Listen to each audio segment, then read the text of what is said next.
My question for Agnostic Front is, I'm wondering who did the cover art for the Live at CBGB's record, because that's some of the coolest cover art I've ever seen on a hardcore record, or a record in general. We have 3 Live at CBGB's record. Yeah. I'm assuming Scott's saying the first one.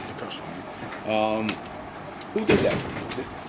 Andrew did that. Andrew, who is a tattoo artist in New York, and she was a skinhead girl, original New York. She's a friend of ours. Original English skinhead girl, but New York skinhead girl, friend of ours. Grew up with us. Yeah, she's English, and grew up with us and part of our scene. And she took it the boots. She made the whole flash. She made the whole thing. And she did a great job. Yeah.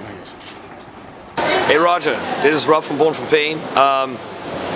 Probably everyone asks you insider questions, and I'm not. So, listen. I know you're oi for old punk, oi music. You guys cover Cockspare. So, just tell everybody what's your favorite old English punk oi band. Why? I love Cockspare, so I love the cover. Tell everyone why you like it. Whatever. What's the best band and why? That's my question for today. That's a tough question. Yeah, we like a lot of bands. Cockney Rejects. Cockney Rejects is one of my all-time favorite bands. Blitz. I mean, But there's a lot of great oi bands. I mean, seriously, The Business, Sham 69, Cockney Rejects, Last Resort. Whoa. These are all classics. I can't put one in front of the other. And I don't want to do that either. Yeah, you can't. You can't. Just because they're all great, And of course, we had our own greats back home, Iron Cross, Yeah. So, I don't know. It's hard to say which is your favorite. There's so many great. They're all my favorite. They're all great albums. They're all my favorite. Okay, this question is for Roger, my brother, and Vinnie Stigma. Whose idea was it to bring me on stage? 'Cause that's debatable right now. It's a toss-up. Whose idea was it? Of course, people would assume it's my brother, but I've also heard that it was Vinnie Stigma's idea. So you ponder that and you let me know. My idea. It was my idea. My idea. Nobody will ever know. I created Madball. I always said when he used to break Freddy's chops, like when he was a kid, I said, "Don't worry, Freddy. Me and you, we're gonna start a band one day. We're gonna call it Madball." We used to call him Madball because he was ugly. Like, did you see Madball?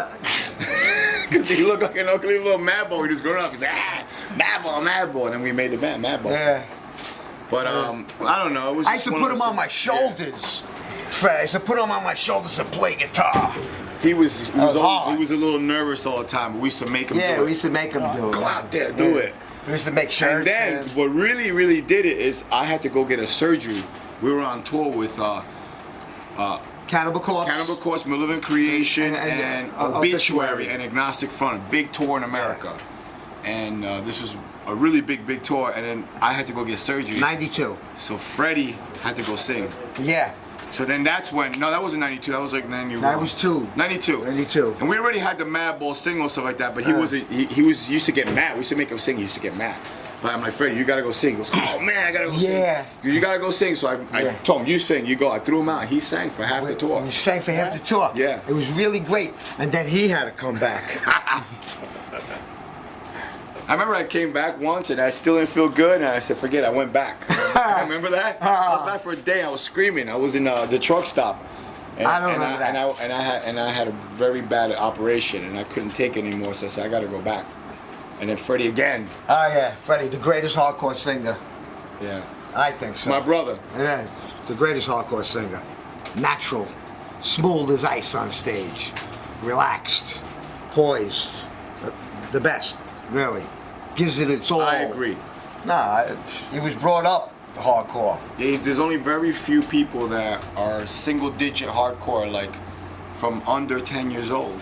You know, like 1, 2, 3, 4, 5, 6, 7, 8, 9. Then 10 is a different digit. Yeah. Freddie was one of them. Harley was one of them. And Little Chris. Yeah, Little Chris. Never know, yeah. But then you don't know Little Chris. Yeah. Or even what's his name? Eric. Yeah. Eric, the first singer for the Cro-Mag. He was another little. These are all little kids that we were little kids that grew up in dangerous environment, in abandoned buildings, in vans, in between gangs, when it was dangerous to be into hardcore. I was a little older, so I took care of a lot of kids. I did did the right thing. We used That's to why he take come Freddy, and because he wasn't allowed, 87 Club, the show started at 3 o'clock in the morning. Normal, hardcore show. Yeah. No hardcore show now. 3 o'clock in the morning, you go to a hardcore show.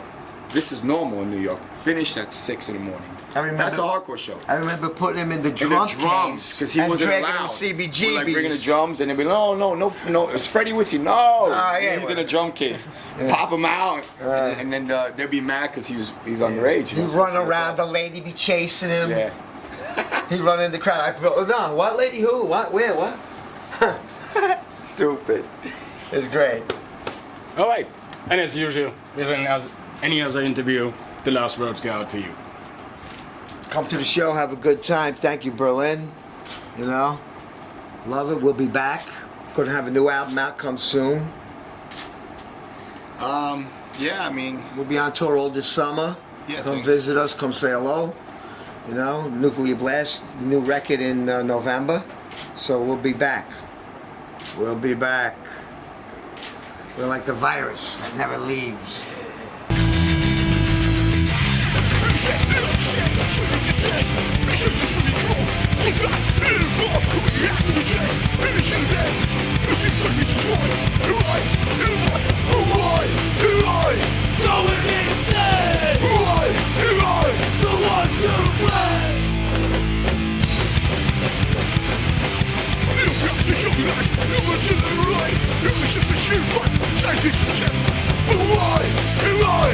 Going